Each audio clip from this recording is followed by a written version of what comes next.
and welcome to RedArmy TV here at the Dickens. Back at the Dickens, fantastic. I've got a great guest today and a friend of the show, Ian Galloway. Ian, welcome. Evening. Special day today, Ian, as well. I've got to mention 26 years married, happy anniversary. Lucky girl. And you've come down here to do RedArmy TV, fantastic. Your wife must need a medal, mate, I think, to be honest. Congratulations. Thanks. Well, straight into it, we've got to go into Bristol City. Great win, Gal. If someone had said at the start of the season that Boro would have a unbeaten record with the signings that we'd brought in, would you have believed it? No, I think the key to it, I obviously didn't manage to get there, but looking at the report, Downing stepped right up to the plate. He seems to have found a bit of form. But I think Braithwaite is a key man. The back four being superb. Dale Fry, 20-year-old, you wouldn't believe it. And once you've got the platform to keep clean sheets, then if you can get something going forward, and at the minute, Braithwaite's on fire. Well, obviously, Flint was back at his old club, wasn't he? And by all accounts, I think got a great, good reception. And could have scored as well, but I'm sure we'll come on to that later on. But the Braithwaite goal, I mean, how important, and we're going to come on to transfers a bit later on, Gal, because there's loads of news about transfers this week. But how important is Braithwaite to that team in the current situation? Massive. I mean, people are saying he wants to be away, so he's putting himself in the window. But at the end of the day, he's been very professional in what he's doing. He's not coming out in the press and saying anything negative about the team. He's turning up and he is contributing, and Tony Pulis is getting the best out of him. And fair play to him, his professionalism's up there with the best, I think. I mean, another goal for Brit as well. So, I mean, everything's looking rosy. And like I say, I mean, if you'd have said there was, we've just been tipped at the top of the table by Leeds, by the Leeds game, but it's only on goal difference. But I mean, it's a great start and another goal for Brit. Is he the man to keep finding us all season? I think every good team has a partnership somewhere, and I genuinely believe that. I don't think Jordan Rhodes was a bad player. He just didn't have a partner. He likes to work and he needs someone to feed off. And I think Brit and Martin Braithwaite at the minute, they're just feeding off each other really well indeed. Obviously, and we forget that we've still got obviously Gisted, who's injured. Is he a player who's going to come straight back in, do you think, to make a form of partnership, or do you think Braithwaite's the man? I think it's Braithwaite's the man. Everyone goes on about the Pulis way, kick it long. The two games I've been to, we have scored from a set piece because Flint scored when we beat Sheffield. But apart from that, we're playing good football along the floor. So, and I don't think that really suits Rudy Gisted. I think he needs it in the air because of his height, and that's what he thrives off. Where we don't seem to be doing a lot of that, if I'm being honest. I mean, transfers, Gal, there's been a lot of news, hasn't there, this week? I mean, the blogs I've read is unbelievable, and I want to talk about Braithwaite because you are right, because there's a lot of blogs, a lot of social media I read. It says that really the lad wants to be back in France. You know, that's the news, what's coming out, saying that, and you are right, he's been professional about it. He's never come out and said anything openly in public. At this moment in time, I don't think we've got anyone to replace him unless any transfers come in, which we're going to talk about. But would you try and break the bank to keep him, arms round him and things like that? I don't think we need to. I think people are forgetting the reason why I wanted to go in the first place was he wasn't playing and he was trying to get into the Denmark World Cup squad. There's no World Cup this summer. He doesn't need to be away. He doesn't need to be playing if he's playing here at the Boro. And last season he didn't get a chance, to be fair. He was just hooked and gone, and he was trying to get in the Denmark teams. I think that's the key factor, really. I think he'll stay. I mean, don't get me wrong. He had an okay World Cup, didn't he? But he didn't have a World Cup where people are going to come in and pinch him straight away. So I think that's played to our advantage a bit.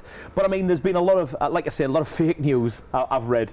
I want to start with the Mo Besic situation. I think it was Monday or Tuesday last week that I read that near enough the deal was done, and that he was going to come on loan, and that he had to go back up to Everton to sort out a contractual agreement. I mean, we're now sat here still, no one through the door.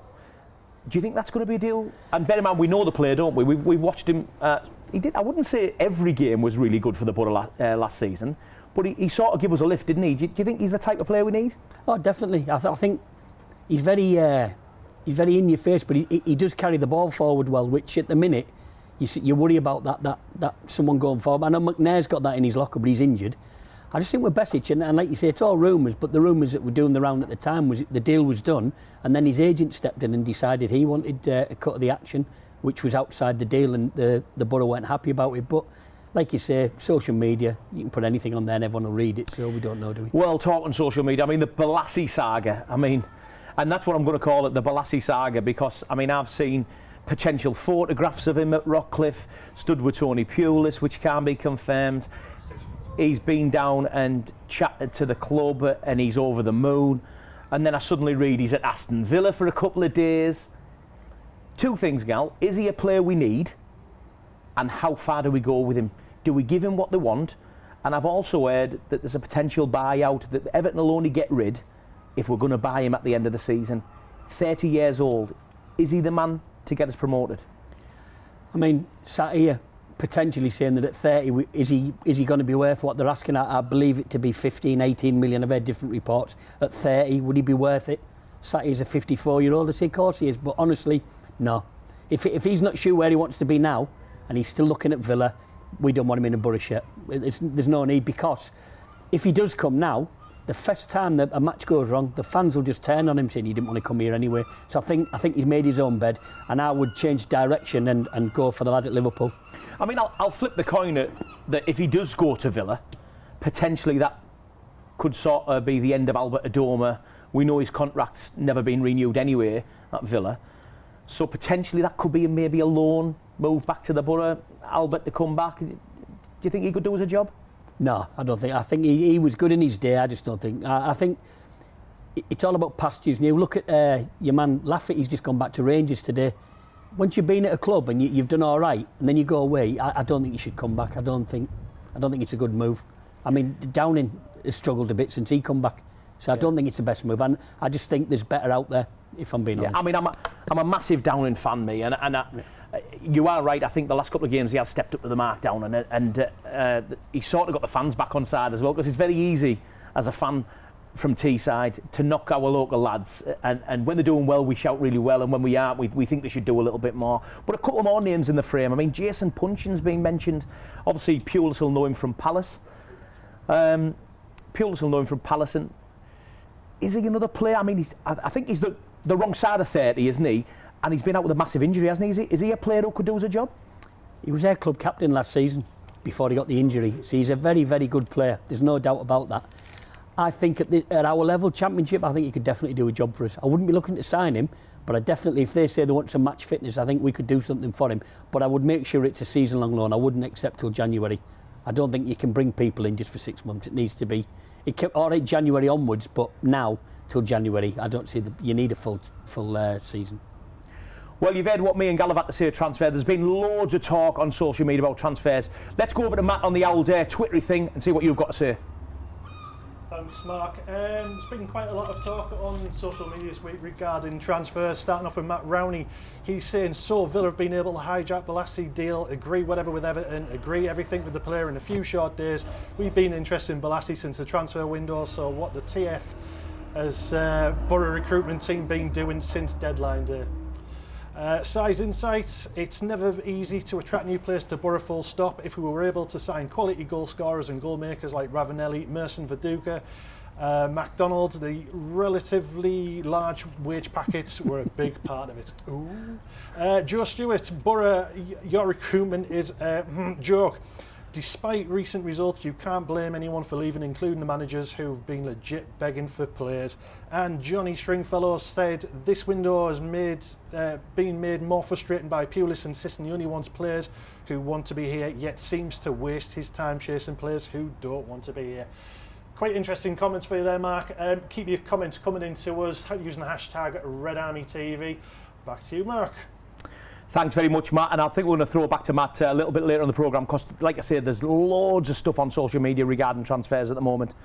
Gal, one quick one. You did mention him very quickly, Ojo. What do you think about him? Top player. He's been out on loan on the Championships. He knows this league. Liverpool are keen to get him out on loan. They don't want to sell him, which indicates to me he must be decent. And when they were talking about selling, they were asking high money for a young lad that wasn't proven in the Premier League. So there must be something good about him. He was on loan last season, like you say, and he didn't let himself down. I'd be more than happy if we could get him across the line. That'd be nice.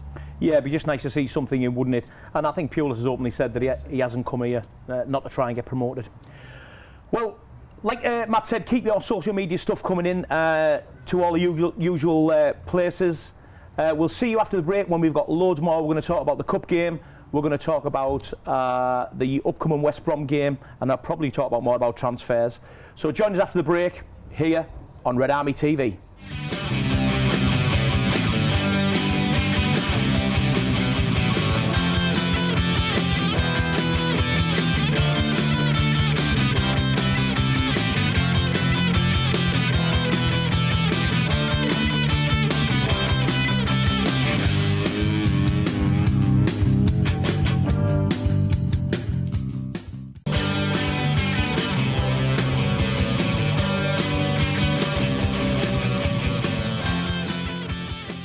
Hi and welcome back to RedArmy TV with my fantastic guest Ian Galloway, and friend of the show.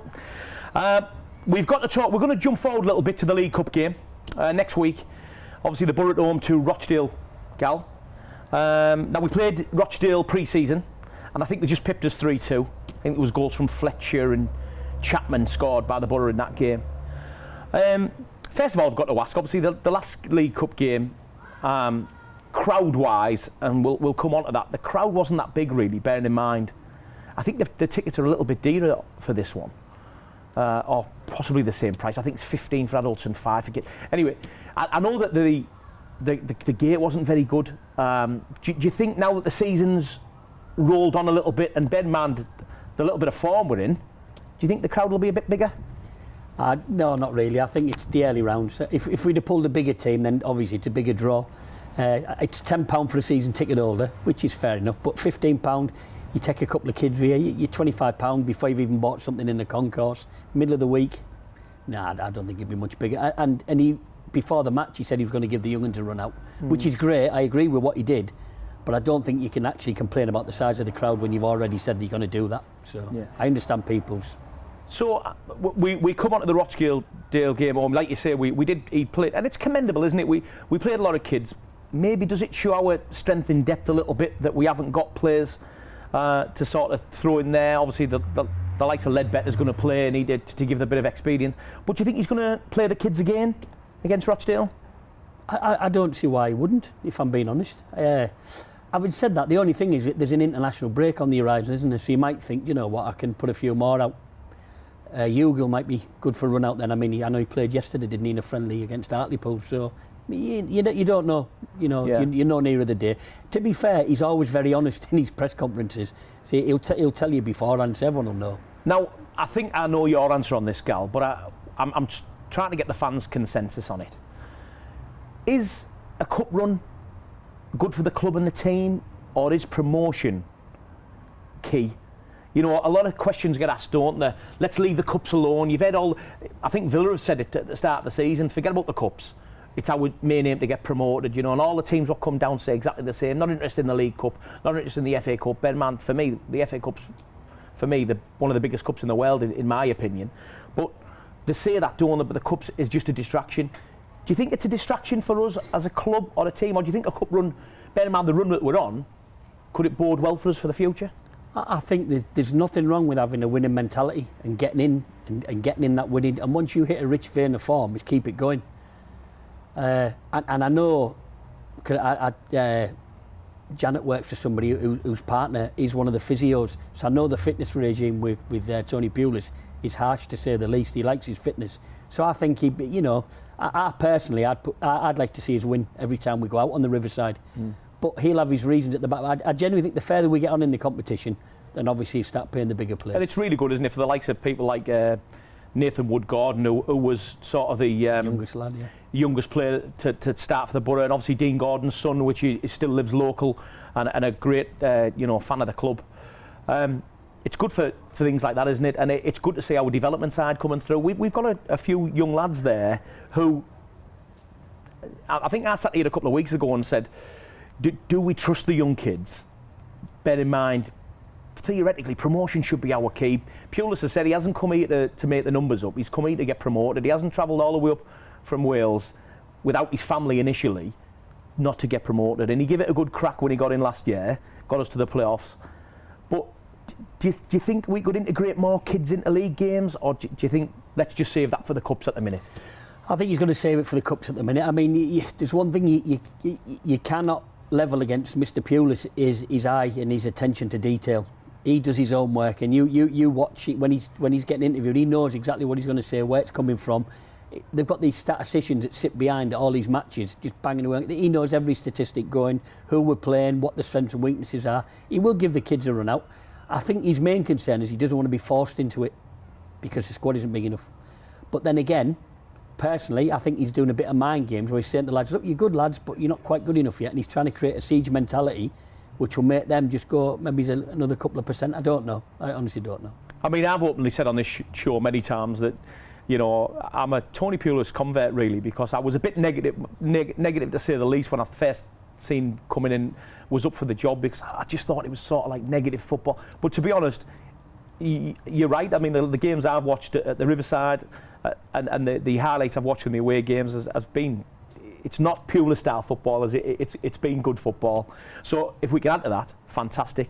Obviously, like I said to you, the absolute social media world has gone berserk on transfers. Let's go back to Matt on the old Instabook or whatever it is, and see what you've got to say with your more comments on social media. Thanks, Mark. Right, a lot of you have been shouting out loud on Facebook. Starting off with the legend that is Dave Roberts, who's enjoying himself in the US at the minute. He's saying, really concerned if we lose out to Villa for Balassi. Let's not forget he was at his best under Pulis, so if he didn't come, it would say a lot on how we are now viewed within the game. A few viewers have commented saying, Andrew Antill, love a good cup run personally, especially if you're bringing in the youth. Andrew McDonald, hello from Abu Dhabi. Hello. Pulis is very experienced, please keep faith. And Stuart Gawley, stats don't win games, the kids need a run so they stay interested. Some really good comments on you there on Facebook. Keep your comments coming in to us, and back to you, Mark. Thanks very much, Matt. Yep, loads and loads of stuff on the old transfer and Twittery book thing. Gal, just very quickly before we go on to speak about the forthcoming West Brom game. Our scouting regime, I mean, Tony Pulis gets it in the neck, Mr. Bowser gets it in the neck. I've seen it all on social media. Bowser out, Pulis can't get anyone. I've read it all right. However, we've got a guy called Mr. Gary Gill who looks after our scouting across Europe, and I don't see much coming across from there. Gal, what do you think about that? I don't like to talk about the dreaded Leeds, but if you look at Leeds and their recruitment, they bring a lot of lads in from abroad, and it's nothing to work out that it alters at the back of it. So I think the trick to recruiting European footballers is have a European person bringing them in. You know, and I think that's what the problem is, obviously, because what transfers have come in, one's come from Sunderland, which is obviously just over the border, but the other one's come from Bristol. So, yeah, I'm with you on that. I just think, where are they? Yes, Mr. Gill, come on, pull your finger out. We want a few more. West Brom. West Brom is our next game up in the league. Obviously, Pulis return. West Brom manager done really well at West Brom. Do you think the West Brom fans will give him a good reception? I don't know, it's hard to gauge. I had a check on some of their social media today, and there was the odd comment, but nothing derogatory. I mean, he did bring some good times there, and I think if you're a proper football fan, when someone comes back who's done well at your club, then they deserve a good reception. So. I mean, they haven't had a other than the QPR game, which we'll chat about, which was like a goal fest. But I mean, let's have a look what West Brom have done. I think they started the game off, they got beat to Bolton. They drew at Old Itors Forest. They beat Norwich 4-3, which I think was a last dash win. And then obviously we'll talk about the 7-1 QPR. But I mean, QPR, they're not playing a very good football. But on paper, they can score goals. Is that something we need to be wary of at the weekend? On paper, they can score goals, but they concede. If you concede 3 goals in a game and you win 4-3, then I couldn't see many games where we're going to concede 3 goals and win 4-3. And like you say, QPR, we could have put the team out that we put up in the Cup and take QPR out. They're just not very good at all. They've got problems there. I think they've got a lot of Premier League experience, which, is it a good thing in this league? I don't think it particularly is. I think the Premier League and the Championship are poles apart. I think the Premier League's very, very quick, but it's not as physical, and I think obviously they're struggling a bit to adapt. That's why they're giving away so many goals. Who knows? I mean, if you've won 7-1, you're on a high, you think you can do it again, you might get a bit complacent. But it'll be a good game. I'm anticipating a good, entertaining game. I mean, they've got the likes of Dwight Gale after on loan and people like that. So yeah, they have got some stars in there. But I'm with you. I think to be honest, I think they're there for the take, and I think Pulis knows enough about the players they still have to have a game plan. How key would that be for Saturday? Oh, definitely. Because I mean, it's basically it's the same team. There's not a lot of difference. I mean, that's why he was chasing after Phillips, because he knows him, Matty Phillips, the winger. So yeah, I think he does know a lot about them, and also I think Darren Moore was there at the same time as him as well, wasn't he? Who's now the manager. So I think there'll be a lot of similarities there. So I think it'd be, yeah, I think we should have the upper hand, really. Well, undoubtedly, you know, the crowd's going to be a little bit bigger behind us. Gal, thank you very much again for coming in on your anniversary. Very quickly, score prediction, West Brom? 3-1. 3-1 to the Boro? Yeah. Well, I'm going to be sat on the fence and say 5-0 to the Boro. All right.